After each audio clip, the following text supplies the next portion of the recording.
It started the way these things often do, quietly. Just a few clouds in the sky, some rain over Beijing. Nothing too serious at first. People went about their day, checked their weather apps, shrugged it off. Rain in the summer. Normal, right? But then it didn't stop. By the second day, streets started to puddle. By the third, some neighborhoods were already knee-deep in water. In Miyun district, northeast of the capital, people noticed the drains couldn't keep up. Water rose faster than it could disappear. Still, there wasn't panic. Not yet. Then came the warnings. Red alerts. Rising rivers. The ground soaked, unable to absorb any more. And suddenly, what was just rain turned into something else. Something dangerous. In villages across Miyun, water crept through front doors, soaked carpets, climbed walls. People scrambled, lifting furniture, grabbing bags, moving up floors. Some had time, others didn't. When the flood finally hit full force, streets vanished. Cars floated past windows, power cut out, entire villages went dark. Rescue teams launched boats, but in many places, the water came too fast. Families climbed onto rooftops, waving towels, flashlights, whatever they could. Some were rescued after hours. Some waited a day. For others, no one came in time. When the skies finally cleared, the numbers were staggering. Over 570 millimeters of rain in parts of Beijing, nearly an entire year's rainfall, dumped in just a few days. More than 80,000 people evacuated. Over 130 villages without electricity. Roads destroyed, bridges gone. And in the middle of it all, the nursing home in Taishitun. 77 elderly residents lived there. When the flood came, they were still inside. There had been no evacuation, no warning. Staff tried to act, broke windows, carried people out. Rescue boats arrived, but late. 31 people didn't make it. Let that sit for a moment. 31 lives, lost inside a place they thought was safe. People started asking, why wasn't this home evacuated? Why wasn't it on any emergency list? Turns out for years officials had marked the area low risk. No action needed. Even when alerts were raised, the nursing home remained off the radar. It wasn't part of any plan. Afterward, officials called it a mistake, a hard lesson. But for the families who lost someone, that lesson came too late, too cheap. Across Hebei province, the story was similar.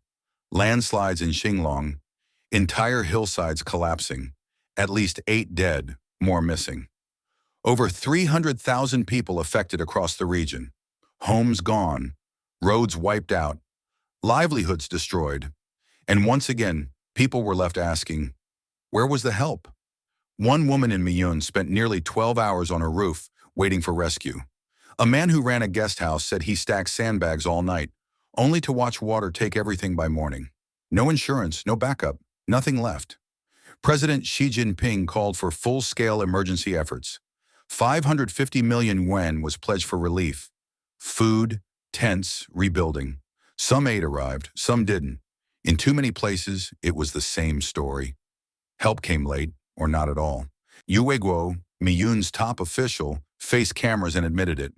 They weren't ready. The nursing home wasn't on any evacuation list. The maps they used were outdated. Warnings failed. He apologized, publicly, but that didn't change anything. And for many residents, it wasn't the first time. Back in 2012, floods in Beijing killed dozens. Then again in 2023, and now 2025. Each time people heard the same promises. Better systems, better planning, better response. Each time it didn't happen. The truth? Beijing's infrastructure is old. Its drainage systems, especially in outer districts, can't handle storms like this. The city grew fast, too fast. Buildings went up where they shouldn't have, near rivers, on low ground, vulnerable. A few years ago, China promoted its sponge city plan. Cities designed to soak up rain like a sponge.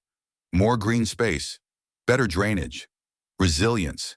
It sounded good. But in places like Miyun, it didn't work. The sponge failed. And scientists warn this is just the beginning. Climate models predict heavier rains, stronger storms, higher flood risk. 4 to 19 times higher by 2050. Think about that. This flood, as bad as it was, might be mild compared to what's coming. And the question isn't just about weather, it's about readiness. Are cities like Beijing prepared? Are people protected? Or will the same pattern repeat again and again? Back in Miyun, days after the storm passed, people began to return, or tried to. What they found was ruin, streets still covered in mud, homes gutted, walls stained with water lines, the smell of soaked wood, rot, and silence. In shelters, families huddled, staring at phones, watching for updates. Some still hoped for help. Others knew better. One man said he didn't blame the rain. "Rain comes, we know that," he said. "But no one told us. No one warned us. That's not weather. That's people failing." Trust was broken. Again. Across Chinese social media, the anger grew. Videos of flooded villages, elderly carried on backs, people screaming for help. Comments poured in. Where is the government? Why didn't they prepare? Will anything change? Officials responded. Statements, press conferences, promises. Again, they promised to review plans, update risk zones, invest in better systems. And maybe they will. But people have heard it all before. Words are easy. Action, that's what's missing. For the families of the 31 who died in the nursing home, words don't matter anymore. They buried their loved ones in silence. Some had no bodies, just names. Some held photos, others just memories. And through it all, one truth stuck.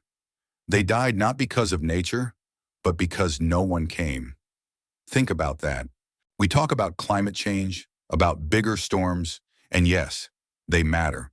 But what matters just as much is how we prepare, how we protect the most vulnerable, how we respond when the water comes. Because the water always comes. Floods are part of life.